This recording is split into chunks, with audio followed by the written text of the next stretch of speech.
Inna ila rabbika ruj'a, inna ila rabbika ruj'a. Sadarlah dirimu, engkau bakal kembali kepada Tuhanmu. Ini ayat ini takhwifun, memberikan intimidasi, ancaman, menakut-nakuti kepada orang yang sombong, yang jahat karena merasa dirinya paling hebat, perkasa dan paling kaya. Yujazat taghi bima yastahiqu. Semua orang yang jahat, ahli maksiat, semua orang yang sombong akan Allah balas dengan siksa yang setimpal dengan kesombongannya.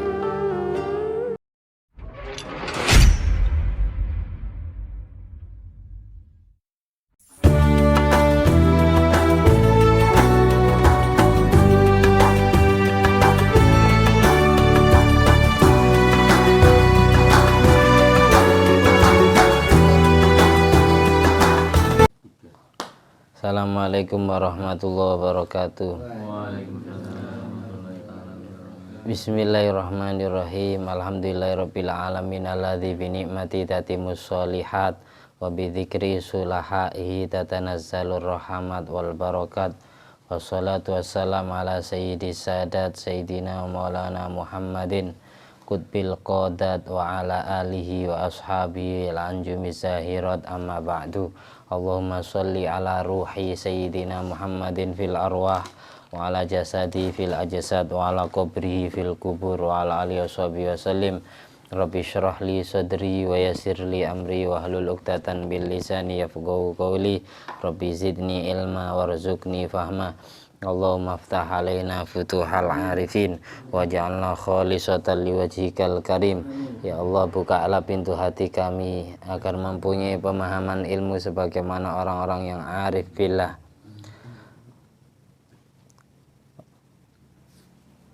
Allahumma inna na'udzubika min ilmin la yanfa' wa qalbin la yakhsha' wa amalin la yurfa' wa du'ain la yusma'. Kami berlindung kepadamu dari mempunyai ilmu yang tidak bermanfaat, dari mempunyai hati yang tidak pernah khusyuk, dari mempunyai doa yang tidak pernah dikabulkan, dari mempunyai amal ibadah yang tidak pernah kau terima. Allahumma nawwir qulubana binuri hidayatika kama nawwartal arda binuri syamsika. Ya Allah, sinari hati kami dengan cahaya hidayahmu sebagaimana engkau sinari bumi dengan cahaya matahari. Rabbana anfa'na bima 'allamtana, Rabbi 'allimna alladzi yanfa'una, Rabbi faqihna wa faqih ahlana wa qarabati lana fi dinina. Ya Allah, jadikanlah semua ilmu yang sudah kami pelajari, semua ilmu yang akan kami pelajari menjadi ilmu yang bermanfaat dan barokah, berguna untuk kami sendiri, berguna untuk masyarakat yang hidup di sekitar kami, berguna untuk keluarga, anak dan istri serta cucu-cucu kami, berguna untuk seluruh tetangga, tamu dan sahabat-sahabat kami. Ngertikan kami sekeluarga dan seluruh kerabat kami ngerti tentang ilmu agamamu. Allahumma sholli ala sayyidina Muhammadin abdika wa nabika wa rasulika nabil ummi wa ala alihi wasallim tasliman biqadri azamati dzatik fi kulli waqtin wahin.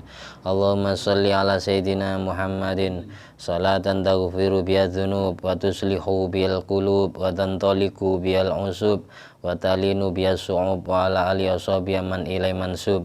Allahumma sholli ala sayyidina Muhammadin tibbil qulub wa dawaiha wa afiyatil abdan wa shifaiha wa nuril absar wa diyaiha wa kutil arwah wa ghidaiha wa ala alihi washabihi wasallim. Allahumma sholli ala sayyidina Muhammadin wa ala ali sayyidina Muhammad madanil judi wal karam manba'il ilmi wal hilmi wal hikami wa barik wa sallim walhamdulillahi rabbil alamin. Dalam kesempatan kali ini alhamdulillah kita semua ditakdir oleh Allah hadir di majelis ilmu, majelis zikir kepada Allah. Semoga semua ilmu yang kita baca menjadi batu loncatan mendapatkan anugerah taufik hidayah dari Allah, mauna serta ridhonya Allah, dan mendapatkan syafaat Nabi Muhammad SAW, diakui sebagai umatnya dunia sampai akhirat. Kita semua dan seluruh keluarga kita ditakdir kumpul di surganya Allah. Dan pahala mencari ilmu ini dapat menjadi faktor penyebab dosa-dosa kita, dosa-dosa kedua orang tua kita, dosa-dosa guru-guru kita, saudara kita, sahabat kita diampuni oleh Allah. derajatnya diangkat dunia sampai akhirat, selamat dan bahagia dunia sampai akhirat, menjadi kekasih Allah dan kekasih Rasulullah SAW. Biniati liridho ilahi ta'ala wali syafaati Nabi Muhammadin SAW, hadrati jami'i masyaikhina jami'i a'immatina al-mujtahidin wal mufassirin wal ulama'il amilin wa syuhada'i wa sholihin wa nakhusususan saya Jalaluddin Muhammad bin Ahmad al-Mahalli, Jalaluddin Abdurrahman bin Abu Bakar Syuuti, Ibrahim bin Muhammad bin Abi Syarif, Muhammad Jarullah bin Abdul Aziz bin Fahd, si Abdurrahman bin Abdul Qadir bin Fahd, si Ahmad bin Muhammad Al-Fashasi, si Hasan Al-Ajami, si Alauddin Al-Mazjaji, si Ahmad bin Sulaiman Al-Hijami, si Muhammad Abid, si Abu Mahasin, si Muhammad Amin Suad Damaskus, si Abdul Qadir Ashibli, si Hasan Al-Masad, Syed Alwi bin Abbas Al-Maliki Al-Hasani, Syed Muhammad bin Alwi bin Abbas Al-Maliki Al-Hasani, ya Abdul Alim bin Abdul Jalil, Syekh Ahmad Nawawi Abdul Jalil, wa jami' auliyatis awana khususan Sunan Gresik, Sunan Ampel, Sunan Giri, Sunan Bonang, Sunan Derajat, Sunan Kudus, Sunan Kalijogo, Sunan Muria, Sunan Gunung Jati,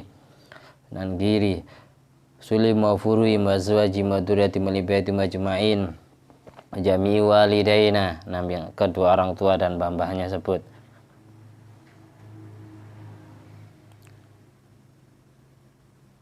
Jami abaina wa matina wa syaikhina azwajina wa durriyatina wa auladina wa talamidina wa ra'yatina wa istiqaina wa karabatina wa jiwarina wa duyufina wa ashabina wa astiqaina wa ikhwanina fiddin minal muslimin wal muslimat wal mu'minin wal mu'minat aina makanu min masyarikil ardi ila magharibi al ahya'i minhum wal amwat naghfir lahum warhamhum wa'afu anhum syai'ul lana wa lahumul Fatihah. A'udzubillahi minasyaitonir rajim. Bismillahirrahmanirrahim. Alhamdulillahirabbil alamin. Arrahmanir rahim. Maliki yaumiddin. Iyyaka na'budu wa iyyaka nasta'in. Ihdinas siratal mustaqim. Siratal ladzina an'amta 'alaihim ghairil maghdubi 'alaihim waladdallin. Amin. Mari baca surat Iqra bersama-sama. A'udzubillahi minasyaitonir rajim. Bismillahirrahmanirrahim. Iqra bismi rabbikal ladzi khalaq. Khalaqal insana min 'alaq. Iqra wa rabbukal akram. Alladzi 'allama bil qalam. 'Allamal insana ma lam ya'lam. Kalla innal insana layatgha ar-ra'ahu istaghna inna ila rabbikar ruj'a ara'aita alladhi yanha 'abdan idza shalla ara'aita in kana 'alal huda aw amara bittaqwa ara'aita in kadzdzaba wa tawalla alam ya'lam bi anna Allah yara kalla la illam yantahi lanasfa'an bin nasiyah nasiyatin kadhibatin khati'ah falyad'u nadiyah sanad'u zabaniyah kalla la tuti'hu wasjud waqtarib subhanallah alhamdulillah wa la ilaha illallah allahu akbar subhanallah alhamdulillah wa la ilaha illallah allahu akbar subhanallah alhamdulillah wa la ilaha illallah allahu akbar subhanallah alhamdulillah wa la ilaha illallah allahu akbar wa la hawla wa la quwwata illa billahil aliyil azim. Ayat yang akan kita baca ayat ke-11, 12, 13, 14. Untuk selanjutnya kita pertemuan besok ya. Ara'aita in kana 'alal huda. Ara'aita maknanya ai akhbirni wa lam anna araita huna bimakna akhbirni. Semua maknanya araita di dalam kitab tafsir Jalalain ini adalah bermakna akhbirni, ceritakan kepadaku. Maknanya ceritakanlah kepadaku, beritahu aku. Araita ay akhbirni, ngabaraken sironi ing ingsun. Ingkana lamun ono sapa almanhiyu ai almanhiyu tegese sapa nabi kang den cegah salat alal huda iku netepi ngatasi pitutur saking Allah au utawa ditaksim krana ngedum pembagian araita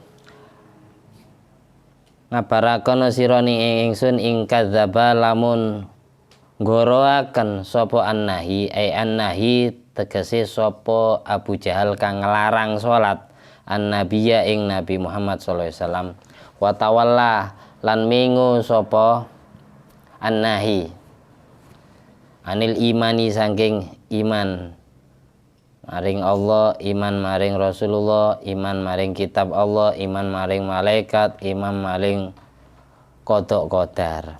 Alam ya alam, ana ta ora weruh, ora ngerti sapa annahi. Sapa alladzi yanha bi anna Allah kelawan saktuhune Allah yara iku ningali sapa Allah. Yara iku ningali sapa Allah ma ing kelakuan saudara kang metu apa maminhu saking alladzi yanha. Atau minhu saking annahi ai tegese ya'lamu iku weruh sapa Allahu ing alladzi yanha fa yujazi moko bakal bales sapa Allah ing alladzi yanha alaihi ing atasi masadara minhu ai tegese ajib gawa sira minhu saking alladzi yanha ya mukhatabu sapa nabi kang den khitopi sapa nabi kang den omongi min haitsu saking arah-arah nahyuhu utawi ngelarange alladzi yanha anis sholati saking salat iku maujud wa min haitsu lan saking arah-arah annal manhiya saktuhune utawi saktuhune nabi kang den cegah salat alal huda iku netepi ngatasi pitutur saking Allah amirun tur iku wong kang merentah bitakwa kelawan wedi ing Allah. Wa min haitsu lan saking arah-arah annahi utawi saktuhune Abu Jahal kang nyegah salat mukadzibun iku wong kang goroaken mutawallin tur iku wong kang mingu anil imani saking iman. Jadi sampai di situ biar nyambung tadi saya terjemah sebelumnya, cerita sebelumnya kemarin dijelaskan mulai dari ayat ke-6 itu, ini ayat yang bersangkut paut dengan ceritanya Abu Jahal atau orang kafir. Memang ayatnya global. Kalah, jangan seperti itu. Maksudnya gini, dulu Abu Jahal ini bertanya kepada orang kafir, hal yakfiru Muhammadun wajhahu baina adharikum. Apakah kalian merasa Muhammad telah menaburi wajah kalian dengan debu?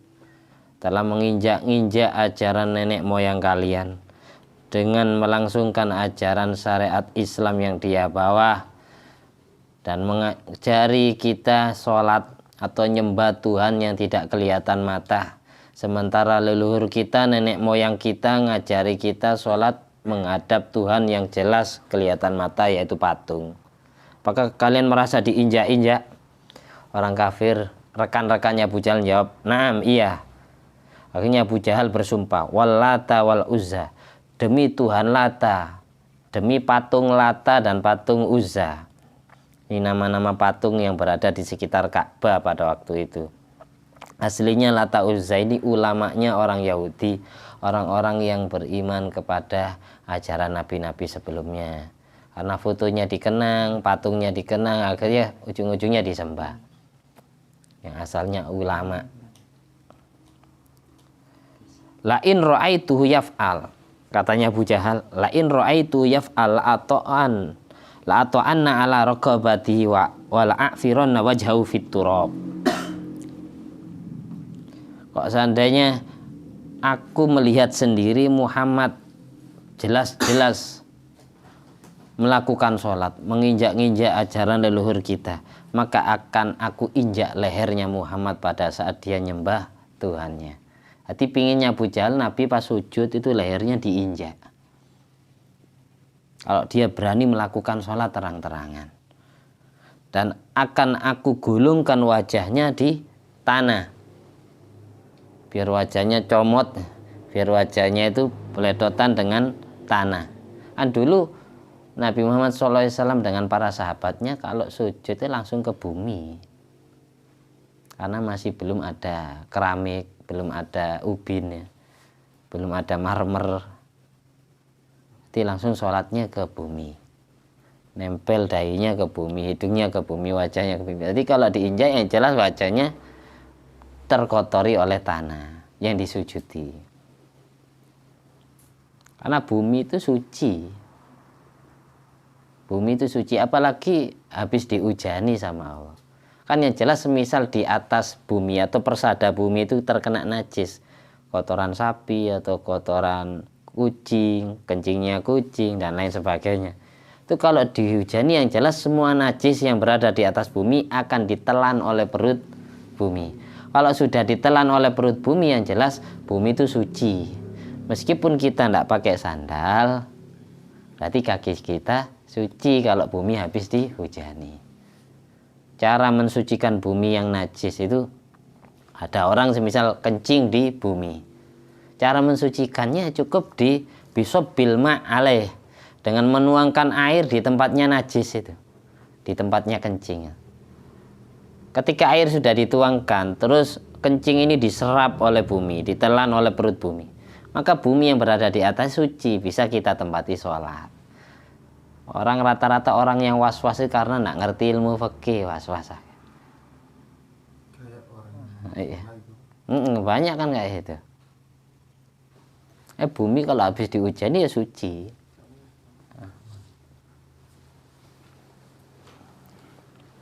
Makanya kalau kita naik sepeda motor habis hujan, jangan was-was. Terus sarung kamu kecipratan air yang di jalan raya itu kan kadang ada kan itu. Nah, kalau jelas di situ banyak kotoran sapi kayak kita lewat, tapi kita susah untuk menghindar dari kotoran itu karena seluruh jalan raya, seluruh embongnya terpenuhi kotoran tersebut. Maka semisal najis tetap najis yang dimakfu, najis yang dapat toleransi hukum syariat. Karena apa? Karena ya'surul ihtiras minhu, kita susah untuk menghindar. Jadi semisal najis tetap najis yang dimaafkan, karena kita tanpa sengaja untuk menjatuhkan diri ke najisnya sendiri yang rata di jalan kita atau di tempat kita. Maksudnya nanti najis yang dimakfu, yang dapat toleransi syariat. Jadi tidak usah was-was kalau naik motor, apalagi habis hujan. Jalan raya itu semuanya suci. Karena yang jelas kotoran-kotoran atau najis-najis yang berada di atas persada bumi itu sudah ditelan, sudah diserap. Misal aspal pun pasti minggir kan kotorannya, pasti minggir sendiri. Aspal tidak bisa nyerap air ya, bisa nggak? Nggak bisa ya, pasti minggirnya. Terus lagian kalau memang banjir, apalagi banjir lebih dari 2 kolah itu pasti suci, sampai wisu cuci kaki di situ suci wes. Nggak usah was-was gara-gara nggak pakai sandal, langsung masuk ke rumah atau masuk masjid banjir. Di luar masjid banjir suci semua, lebih dari 2 kolah. Jadi nggak usah was-was. Dulu zamannya Kanjeng Nabi semua sahabat itu sujud. Makanya omongan Abu Jahal, karena Nabi dan para sahabatnya ini kalau sujud langsung ke bumi, dia bilang gini, kalau seandainya saya lihat sendiri Muhammad melakukan sholat, akan aku injak lehernya, la'atonna ala rokobati, akan aku injak lehernya, wala'afironna wajahu fiturab, dan akan aku gulungkan wajahnya di tanah. Itu. Akhirnya turun ayat ini, kalla innal insana layatagha ar-ra'ahu istaghna inna ila rabbika ruj'a. Ayat ini turun gara-gara omongan Abu Jahal tersebut. Kalla, jangan seperti itu Abu Jahal. Innal insana, sesungguhnya setiap manusia, layatagha, akan menjadi jahat, akan menjadi bejat, an ra'ahu istaghna, ketika dia melihat dirinya istaghna, merasa hebat, merasa kaya, tidak butuh bantuan Allah gara-gara kaya, merasa perkasa gara-gara mempunyai kekuatan, karena dempal, karena sakti, atau karena kebal ya. Merasa kaya tidak butuh bantuan Allah gara-gara diberi ilmu pengetahuan sehingga dia jadi orang alim. Mentang-mentang dia jadi orang alim, dia istaghna, merasa tidak butuh bantuan ilmu Allah. Jadi istaghna ini bisa dia sombong gara-gara apa? Gara-gara kaya harta. Dia sombong gara-gara kaya ilmu pengetahuan. Dia sombong gara-gara diberi kekuatan tenaga. Sehingga dia dempal atau perkasa sakti ya. Nak mempandi bacok. Karena semua orang yang merasa dirinya kaya, dia akan menjual agamanya. Melakukan segala sesuatu demi mencapai ambisinya, semuanya ingin dibeli pakai uangnya. Rata-rata orang kaya kan gitu, mentang-mentang sok kaya akhirnya mempermainkan orang fakir miskin, memanfaatkan orang yang tidak mampu. Mentang-mentang perkasa, dempal, kebal, disegani oleh orang sekampung, dia sombong. Orang-orang karena tidak ada yang berani melawan dia. Dia sok akhirnya, tidak bisa disuruh-suruh. Diajak kebaikan, diajak sholat, diajak ngaji, diajak ibadah, tidak mau. Ini contohnya kayak Abu Jahal ini. Memang ayat ini bahasanya Allah, innal insana layatgha. Sesungguhnya setiap manusia itu akan menjadi jahat an ra'ahu istaghna, ketika dia merasa bahwasanya dirinya adalah orang yang paling kaya.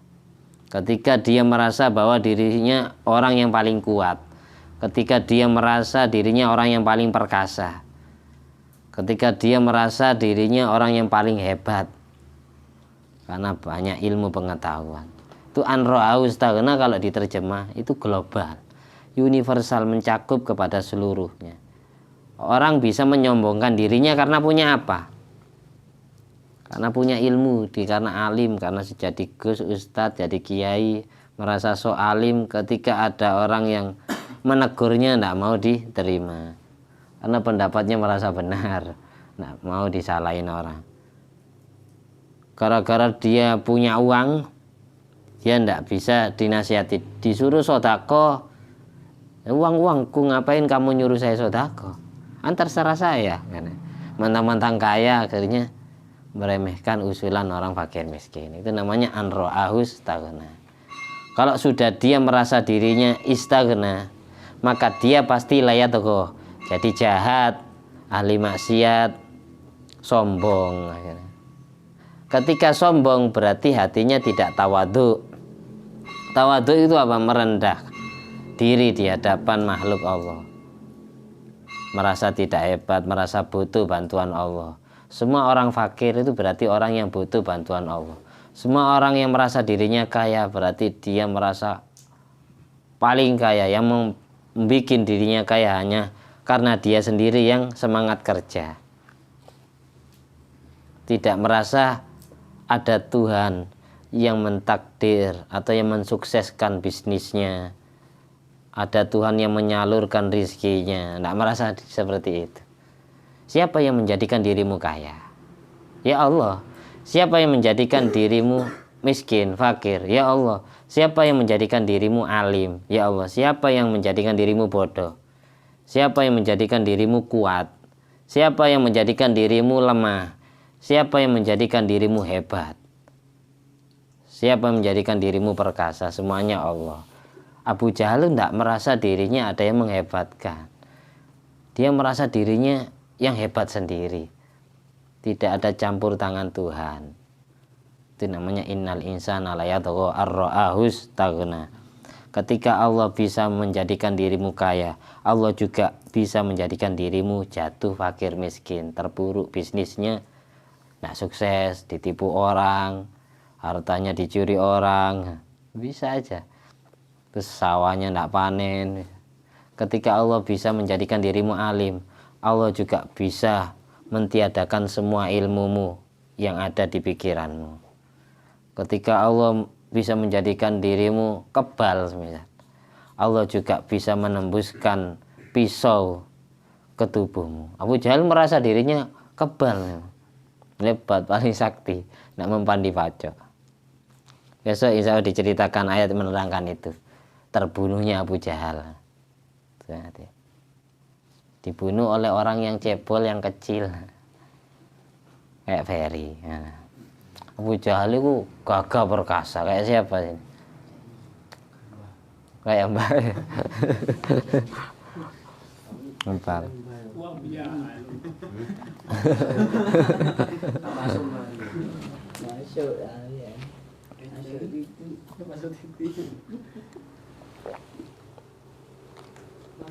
Orang kaya kalau kayanya turunan nih.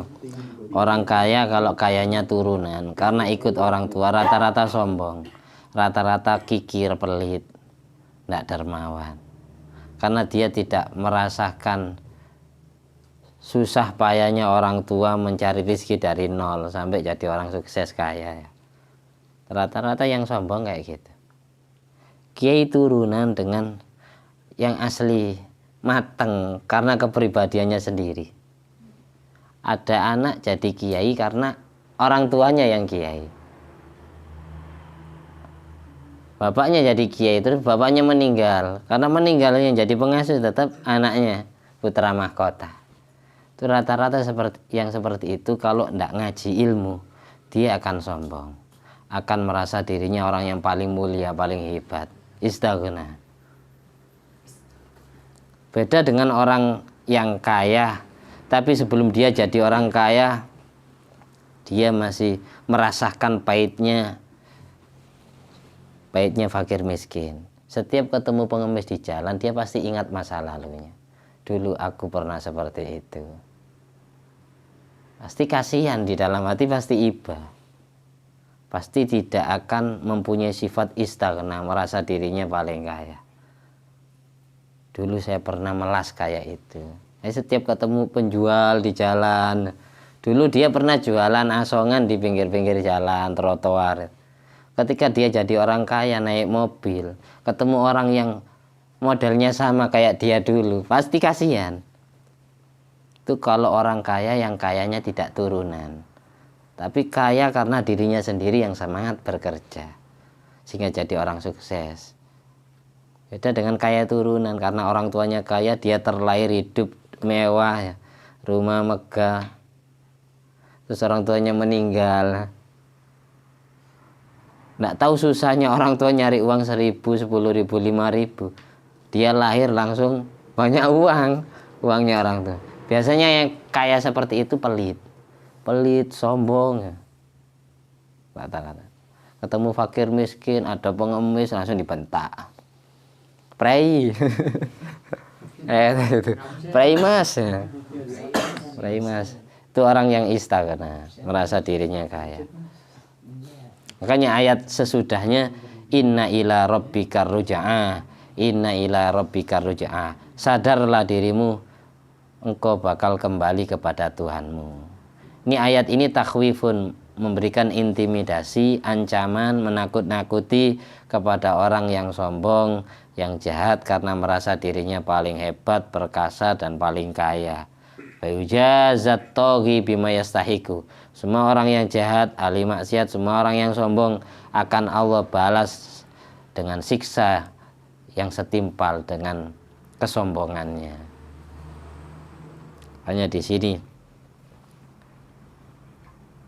kalau Allah mau ar-ruja'ah, Allah akan mengembalikan dirimu minal ghina lil fakri, yang asalnya kamu orang kaya menjadi fakir miskin. Wa minal izzi lidzulli, yang asalnya kamu orang terhormat, orang yang mulia, sehingga menjadi orang yang dihina. Wa minal quwwah lil ajzi, yang asalnya kamu orang yang kuat, kamu akan dijadikan orang yang lemah. Wa minal hayat lil mamat, yang asalnya kamu hidup, akan Allah matikan. Falamma farra minallah, jadi orang yang sombong tidak bisa lari dari Allah. Inna ila rabbikar ruja'ah. Semua orang yang sombong tidak akan bisa lari dari Allah, tetap butuh bantuan Allah. Allah yang mengkayakan, Allah yang memuliakan, Allah yang mengkuatkan, Allah yang menghidupkan. Itu. Ini ayat ini menasihati hati kita semua agar kita tidak mempunyai watak sama kayak wataknya Abu Jahal. Dia menyombongkan dirinya, merasa sok hebat, sok kebal, sok kaya, sehingga meremehkan Nabi Muhammad SAW yang fakir miskin. Dulu Nabi kan fakir, terus Allah perkaya dengan hartanya Siti Khadijah. Allah perkaya dengan hartanya Abu Bakar As-Siddiq. Allah perkaya dengan tarbiyahnya Abu Thalib, dengan pertolongan sahabat Ansor. Allah perkaya dengan harta ghanimah rampasan perang. Wajadaka ailan fa'aghna. Allah mentakdir Nabi Muhammad ailan, orang yang fakir miskin. Fa'aghna, lalu Allah perkaya Nabi dengan itu semua tadi yang saya sebutkan. Kemarin di surat Duha kan dijelaskan. Nabi memang kan ditakdir fakir sama Allah. Terus Allah perkaya dengan hartanya istri, dengan pertolongan orang Ansor, dengan hartanya Abu Bakar As-Siddiq. Abu Bakar As-Siddiq itu sahabat yang kaya.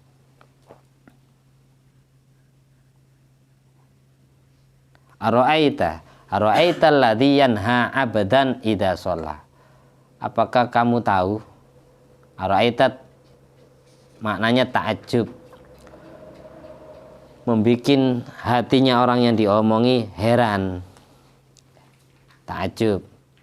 Ara'aita, beritahu aku, alladzi yanha, manusia yang berani melarang abdan, seorang hamba. Alladzi yanha abdan idza shalla, manusia yang berani menghalang-halangi seorang hamba ketika dia sudah sholat, sudah melakukan sholat. Yang dimaksud alladzi yanha adalah Abu Jahal. Yang dimaksud abdan adalah Nabi Muhammad. Abu Jahal seperti itu, ingin menginjak lehernya Kanjeng Nabi ketika sujud. Tapi Allah Maha Adil. Ara'aita in kana 'alal huda. Beritahu aku, apakah Nabi yang dilarang atau yang dihalang-halangi oleh Abu Jahal itu? Beritahu aku, in kana 'alal huda. Kalau memang Nabi yang dilarang itu mendapatkan hidayah dari Allah, au amara bittaqwa, atau memerintah ketakwaan, takut kepada Allah dengan menjalankan perintahnya dan menjauhi larangannya. Ara'aita in kadzdzaba wa talla. Beritahu aku, ketika orang kafir yang melarang Nabi untuk melakukan sholat, dia telah mendustakan Nabi, tidak mempercayai ajaran Nabi, watawalla, dan berpaling dari ajaran iman. Alam ya'lam, apakah orang tersebut tidak sadar, tidak tahu, tidak merasa hatinya bi annallaha yarah, Allah mengetahui semua perbuatannya. Ma sadara minhu, apa yang akan dilakukan Abu Jahal Allah tahu. Fayujazihi alaihi, Allah akan membela Nabi Muhammad SAW. Ajib minhu, maka heranlah kalian semua, min haitsu nahyu anis sholat, dari perbuatan Abu Jahal yang melarang Nabi sholat, wa min haitsu annal manhiya alal huda. Heranlah kalian bahwasanya Nabi yang dilarang itu padahal mendapatkan hidayah dari Allah, jalan yang benar, memerintahkan ketakwaan dan tidak pernah menyakiti mereka. Heranlah kalian kalau mereka berani mendolimi Nabi Muhammad. Wa min haitsu anan nahi mukadzibun mutawallin anil iman. Heranlah kalian kalau orang yang memusuhi Nabi, yang melarang Nabi sholat itu, dia tidak mempercayai Nabi dan berpaling dari ajaran iman. Padahal Nabi tidak pernah menyakiti dia. Dulu Abu Jahal sama Abu Lahab pernah menghajar Nabi Muhammad SAW. Ketika dihajar, Sayyidina Hamzah bin Abdul Muttalib melihat. Akhirnya tidak diteruskan.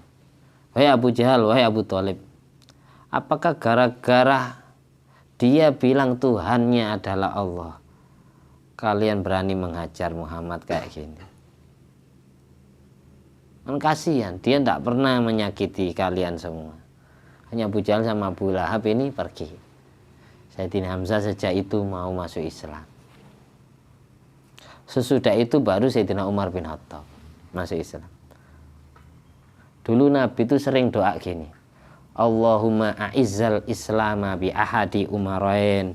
Ya Allah, jayakan agama Islam dengan salah satu dua Umar. Allahumma a'izzal islama bi ahadi umarain. Ya Allah, wibawakan agama Islam dengan masuk Islamnya salah satu daripada dua Umar. Nabi minta salah satu daripada Umar. Salah satu daripada dua Umar. Siapa yang dimaksud dalam doa Nabi? Yang pertama adalah Amr bin Hisham, yang dikenal dengan nama Abu Jahal. Yang kedua adalah Umar bin Khattab. Tapi Allah memilih Umar bin Khattab. Doanya Nabi global. Allahumma a'izzal islama bi ahadi umarain. Karena dua orang ini manusia yang paling perkasa, yang paling kebal, yang paling ditakuti seluruh orang Mekah, yang paling disegani. Kalau satu aja masuk Islam, wibawa agama Islamnya jaya. Hanya Nabi minta, tidak usah dua. Nabi itu tidak muluk-muluk minta, ya Allah takdirkanlah masuk Islam, jayakan agama Islam dengan masuk Islamnya salah satu daripada dua Umar, Amr bin Hisham atau Umar bin Khattab. Terserah engkau yang milihkan. Ternyata dalam cerita menurut hadis riwayat Abi Ubaid, Umar bin Khattab dalam perjalanan ingin membunuh Nabi Muhammad SAW. Di pertengahan perjalanan bertemu dengan Abi Ubaid. Mau kemana wahai Umar? Aku mau mencari Muhammad, akan aku bunuh dia, karena dia sudah menginjak-injak agama leluhur kita. Nggak usah diteruskan kamu mencari Muhammad, sudah datangi rumah adikmu sendiri. Memang kenapa? Apakah kamu juga sudah mengikuti ajaran Muhammad?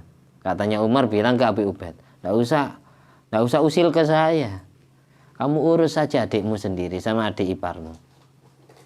Memang kenapa adik saya? Fatimah binti Khattab, adik kandungmu wahai Umar, dan suaminya Sa'id bin Zaid sudah mengikuti ajaran Muhammad. Langsung marah besar, berbalik arah. Yang asalnya ingin mencari Nabi Muhammad SAW, Umar bin Khattab ini akhirnya berbalik arah menuju rumah adik kandungnya.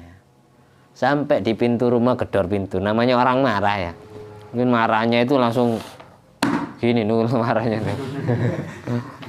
Namanya orang marah kan gitu, langsung gedor pintu, brak gitu, langsung marah. Melek merem boleh ngantuk lah. Setengah jam nggak usah lama-lama ya, karena sudah selesai. Ngombe kopi, minum kopi.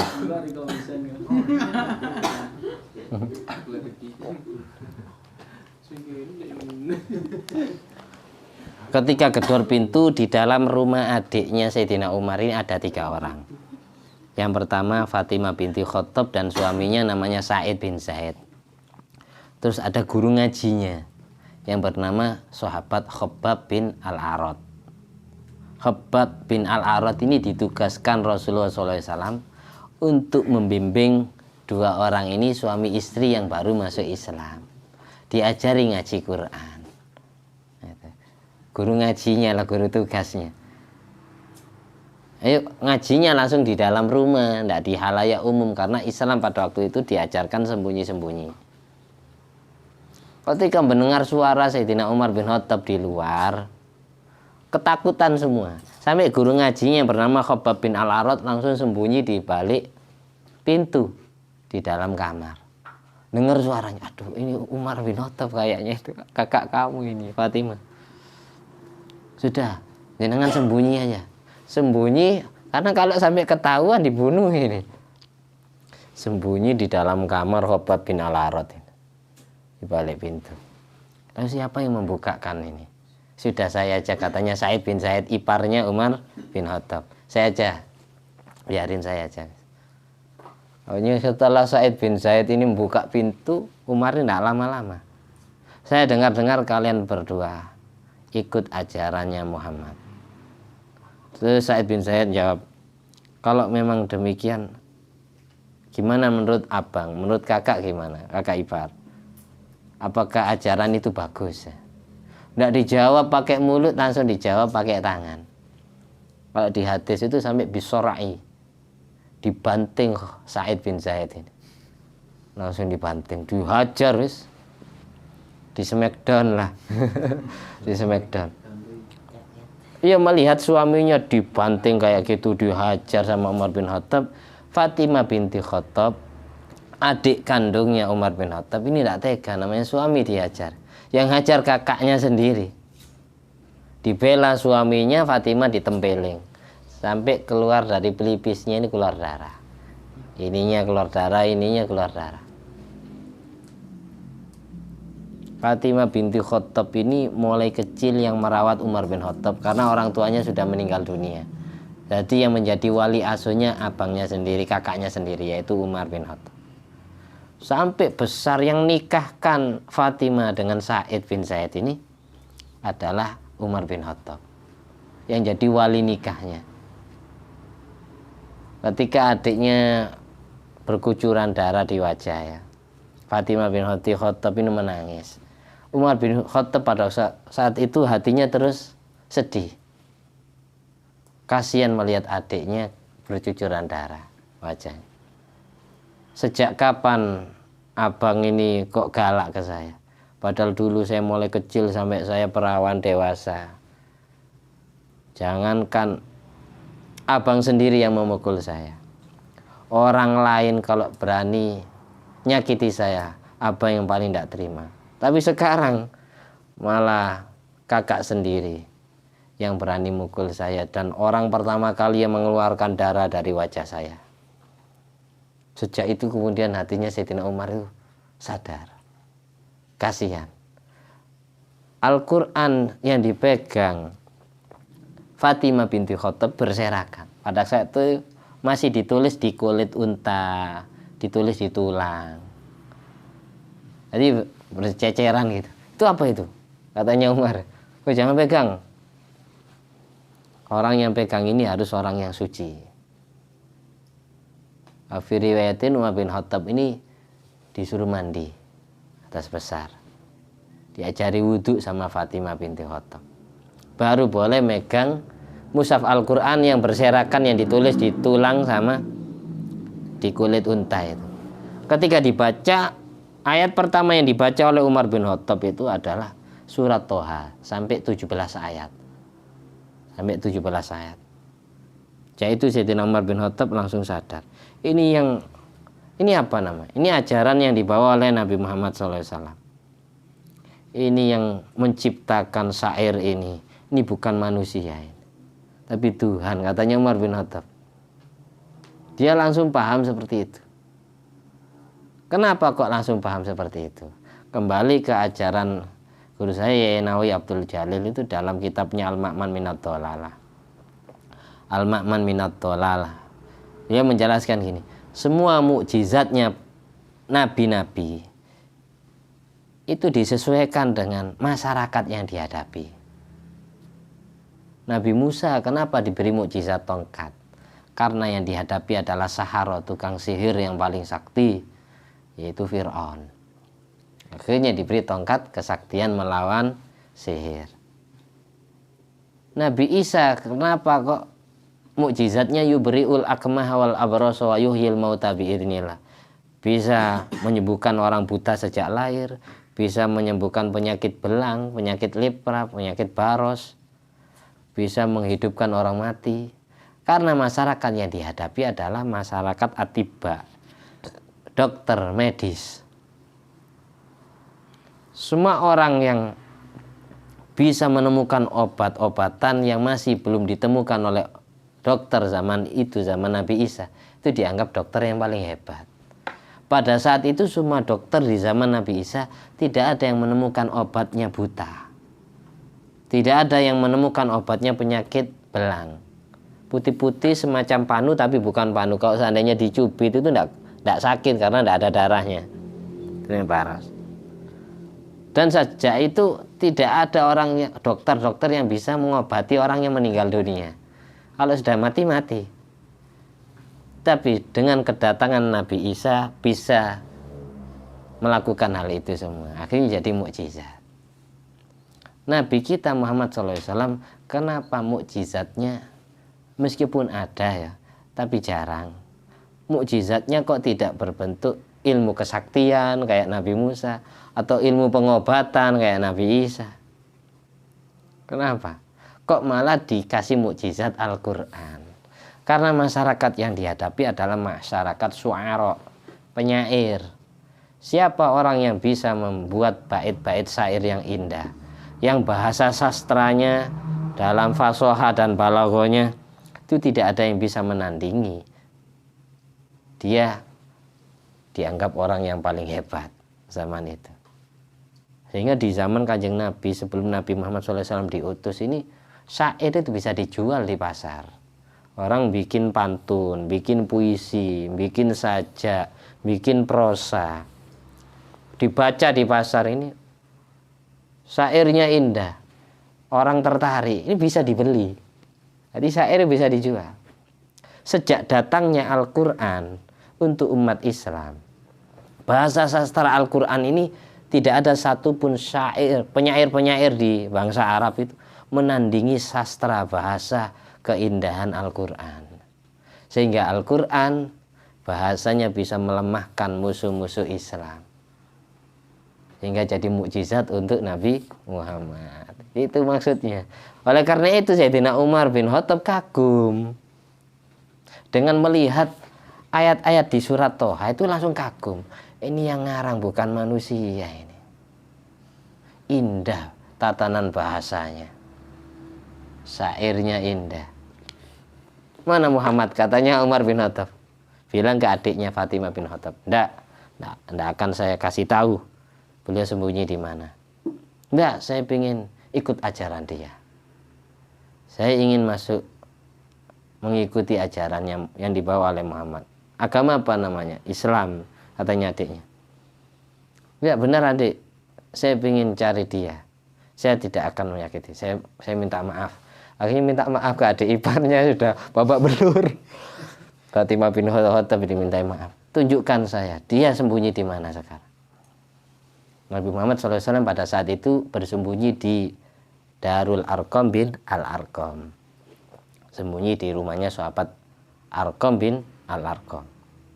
Di dalam rumahnya Al-Arqam bin Al-Arqam ini ada Sayyidina Hamzah, Abu Bakar As-Siddiq, Utsman bin Affan, dan sahabat-sahabat yang masuk Islam pada waktu itu. Abdurrahman bin Auf, Thalha bin Ubaidillah, Jabir bin Abdillah. Di dalam rumahnya. Ketika mendengar omongan Umar bin Khattab kepada adiknya ingin mengikuti ajaran Nabi Muhammad, guru ngajinya yang tadi sembunyi di balik layar, di balik pintu di kamar itu, yang bernama siapa tadi? Khabbab bin Al-Athrat itu muncul. Loh, ada kamu di sini? Iya, saya takut. Kenapa kamu sekarang keluar? Sungguh, saya menyaksikan ternyata doanya Nabi Muhammad SAW dikabulkan. Emang dia ngomong apa? Muhammad ngomong apa? Katanya Umar bin Khattab kepada Khabbab bin Al-Athrat. Wahai Umar, saya mendengar dengan telinga saya sendiri. Beliau pernah berdoa kepada Allah. Allahumma a'izzal islama bi ahadi umarain. Ya Allah, jayakan agama Islam dengan masuk Islamnya salah satu dua Umar. Amr bin Hisam atau Abu Jahal dan Umar bin Khattab. Tapi bersyukur Umar, ternyata Allah memilih kamu. Oh, tambah mantap Umar bin Khattab.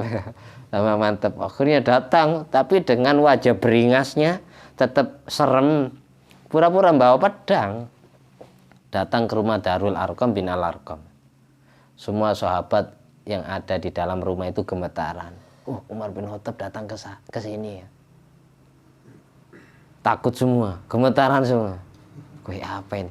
Yang dikhawatirkan oleh para sahabat yang masuk Islam pada waktu itu karena masih belasan orang. Takut membunuh Nabi Muhammad SAW. Kalau mereka yang dibunuh tidak apa-apa. Tapi jangan sampai Rasul kita yang disakiti. Ya apa ini? Sayyidina Hamzah, ada Umar bin Khattab. Sahabat yang paling senior itu Sayyidina Hamzah bin Abdul Muttalib, pamannya Nabi. Yang masuk Islamnya gara-gara tidak tega melihat Nabi diajar Abu Jahal sama Abu Lahab. 3 hari Sesudah Sayyidina Hamzah masuk Islam, Sayyidina Umar bin Khattab ini masuk Islam. Datang dengan wajah beringasnya. Sayyidina Hamzah, kalian jangan takut. Kalau memang Umar bin Khattab datang ke sini dengan maksud baik, kita sambut dengan baik.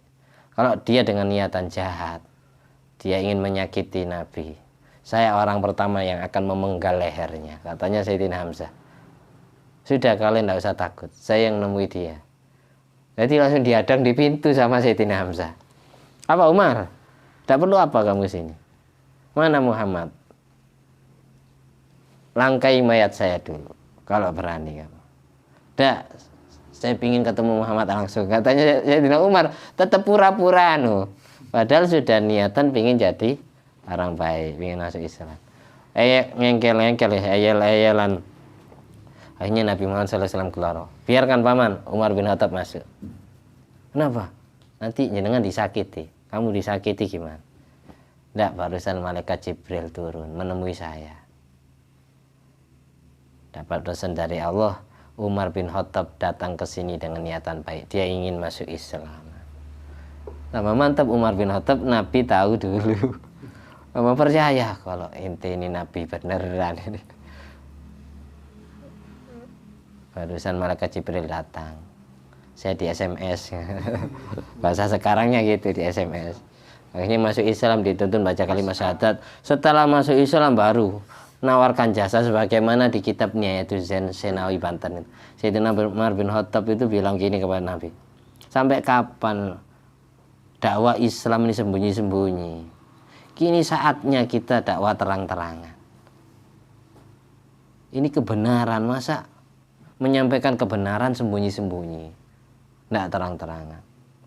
Kapan majunya agama ini, katanya Umar bin Khattab. Ya sudah, hanya dipimpin gini, dua soft, dua baris, mereka semua keluar. Kompi pertama dipimpin Sayyidina Hamzah, kompi kedua dipimpin Sayyidina Umar bin Khattab, mengajak semua orang Mekah pada saat itu masuk Islam. Terang-terangan, tidak ada yang berani Umar bin Khattab. Jaya wibawa terus. Abu Jahal sendiri agak segan. Baru mulai tambah sadis, penyiksaan kepada umat Islam, khususnya kepada Nabi Muhammad SAW, mulai agak sadis ketika Abu Thalib, pamannya Nabi, meninggal dunia, dan Siti Khadijah meninggal dunia di tahun 10 dari kenabian. Dakwah di Mekah dapat 10 tahun. Itu mulai tambah parah. Ini sholat pun Abu Jahal berani mengganggu. Kemarin kan saya ceritakan sebagaimana di surat Yasin, inna ja'alna fi a'nakim aghlalan fayailal adqani fahum mukmahun. Sesungguhnya aku menjadikan di leher-lehernya orang kafir beberapa belenggu. Yang belenggu itu dengan mengikatkan dagu dengan tangan. Abu Jahal pada saat Nabi Muhammad SAW sujud, Abu Jahal membawa batu besar, ingin menghantamkan batu ini kepada kepala Rasulullah SAW. Tapi pada saat batu diginikan, mau dijotoskan ke kepala Nabi, tiba-tiba balik arah gini. Lengket batu ini kayak dilem di telapak tangannya Abu Jahal, nggak bisa lepas. Balik gini. Nanti mendangak, mukmahun itu nggak bisa ditundukkan, mendangak ke atas gini. Batunya ini gini. Setiap mengurungkan niat tiba-tiba lepas. Punya niatan jahat lagi, gitu lagi Abu Jahal. Akhirnya tidak jadi menyakiti Nabi Muhammad SAW pada saat sholat. Cerita ke rekan-rekannya kepada Walid bin Mughirah. Walid bin Mughirah ini mendengar berita, masa sih Abu Jahal? Iya, kalau ente ingin nyoba tidak apa-apa. Saya sendiri mengalami kejadian aneh, Muhammad ahli sihir. Akhirnya Walid bin Mughirah nyoba. Setelah sampai di tempat, Walid bin Mughirah itu lihat Nabi sama sahabat-sahabatnya sholat. Tiba-tiba matanya buta, tidak kelihatan orang sholat sama sekali. Bingung, tidak nemu jalan. Bawa batu juga, mau menyakiti tidak jadi. Ketika hatinya mengurungkan niat tidak jadi, matanya bisa lihat.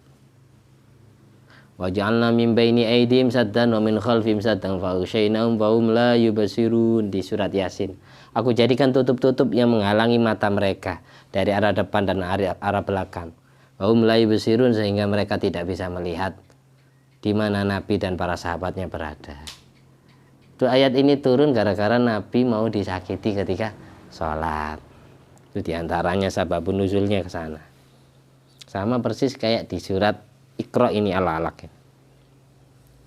Malah di sini dijelaskan gini. Pada saat Abu Jahal bersumpah, kalau saya melihat Muhammad sholat, seakan aku injak lehernya dan akan aku gulungkan wajahnya di debu. Akhirnya dia memberanikan diri, fa'ata Rasulullah SAW bahwa yusolli li'atu ala rokobati. Dia ingin menginjak lehernya Nabi. Fama faja'ahum minhu illa wawa yang kisu ala akibaihi wa yattaqi biyadaihi. Ketika Abu Jahal ini mau menyakiti Nabi, nginjak lehernya Nabi, tiba-tiba kedua tumit Abu Jahal kepreset. Akhirnya Abu Jahal ini gini, bersandar ke tangannya, kepreset. Mau nginjak ini tiba-tiba tumitnya kepreset. Allah yang tidak terima. Terus dia cerita ke rekan-rekannya, inna baini wa bainau khandaqan min nar wa haula ajniha. Sesungguhnya antara aku dan antara Muhammad seolah-olah ada jurang api, sehingga aku tidak bisa menyakiti dia. Padahal yang menghalang-halangi mereka, yang menghalang-halangi orang kafir menyakiti Nabi, ajniha, sayap-sayapnya para malaikat itu. Abu Jahal merasa dirinya terhalangi jurang api, kayak tidak bisa saya nginjaknya. Waqala Nabi sallallahu alaihi wasallam laudana minni lah tatofat hul malaikatu adwan. Kalau seandainya Abu Jahal berani mendekati aku, niscaya malaikat akan menyambar dia. Semua anggota tubuhnya akan patah. Semua anggota tubuhnya akan patah. Maksudnya dia berani mendekat saya lagi, katanya Nabi. Tapi Nabi itu ketika ditolim seperti itu, sehabis sholat beliau doa, Allahumma di qaumi fa innahum la ya'lamun. Ya Allah, berilah hidayah kaumku, karena dia tidak tahu, mereka tidak tahu. Bal artajil ukbana, yang aku harap adalah manusia yang hidup di generasi berikutnya. Kalau memang engkau tidak mau mentakdir Abu Jahal masuk Islam, takdirkanlah anaknya atau cucunya masuk Islam. Ini terbukti. Anaknya Abu Jahal yang bernama Ikrimah bin Abi Jahal jadi pahlawan Islam. Walid bin Mughirah bin Syu'bah tadi yang menyakiti Nabi, tiba-tiba matanya buta. Dia tidak masuk Islam, tapi anaknya yang ditakdir masuk Islam. Siapa? Yaitu Sayyidina Khalid bin Walid. Ini jadi pahlawan Islam ya. Padahal Khalid bin Walid zaman perang Uhud itu dia yang menyakiti Nabi, yang memanah kanjeng Nabi dari atas sampai gigi gerahamnya Nabi pecah, pelipisnya berdarah. Tapi Allah mau, akhirnya Khalid bin Walid ditakdir masuk Islam, jadi pahlawan Islam. Luar biasa. Dari sini dapat kita simpulkannya, doaul madlum mustajab. Doanya orang yang dizalimi itu mustajab. Jadi diarahkan kepada doa baik, bukan doa jelek. Ketika Nabi dizalimi Abu Jahal, beliau mendoakan baik, sehingga anak cucunya masuk Islam. Ketika Nabi disakiti Walid bin Mughirah, beliau mendoakan baik, sehingga anaknya Walid bin Mughirah masuk Islam. Kayak gitu. Dan seluruh rekan-rekannya Abu Jahal dan Walid bin Mughirah masuk Islam. Di antaranya Abu Sufyan bin Harb, itu Wahsy yang membunuh Sayyidina Hamzah, pamannya itu Wahsy. Zainab, istrinya Abu Sufyan, ini masuk Islam. Wahsy yang membunuh Sayyidina Hamzah. Kalau Zainab yang melumat hatinya Sayyidina Hamzah, yang ngunyah hati Sayyidina Hamzah, diambil dikunyah pada saat perang Uhud. Kan orang Islam kalah awalnya gara-gara tentara pemanahnya turun, tidak mengikuti nasihat Nabi, bermanfaat.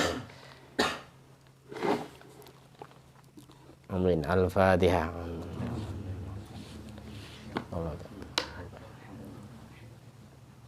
Subhana rabbika rabbil izzati amma yasifun wa salamun alal mursalin walhamdulillahi rabbil alamin. Assalamualaikum warahmatullahi wabarakatuh.